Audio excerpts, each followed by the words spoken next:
আমার মেয়েটা অনলাইনে একটা প্রতারকের সাথে সম্পর্কে জড়িয়ে যায় এবং সম্পর্কটা ভেঙে যায়। আর এই প্রতারিত হবার পর থেকে মেন্টাল ট্রমা থেকে ও এখন সাইকোলজিক্যাল ডিসঅর্ডারে ভুগছে। ও কারোর সাথে কথা বলে না, কথা বলার কেউ নেই। কে কি বললো না বললো তাতে কিছুই আসে যায় না। অসুস্থতা কোনো অপরাধ না, অপরাধ সেটাই যখন সুস্থ মানুষগুলো অসুস্থ মানুষটার পাশে থাকে না। তুই একে ভালোবাসিস? ভালোবাসি বাবা। তাহলে এর পাশে থাক। আঙ্কেল, আমি কি একবার ফারজানের সাথে দেখা করতে পারি প্লিজ? আসো।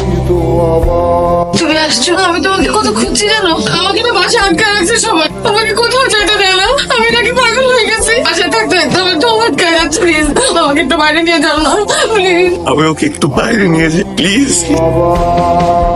যাবা?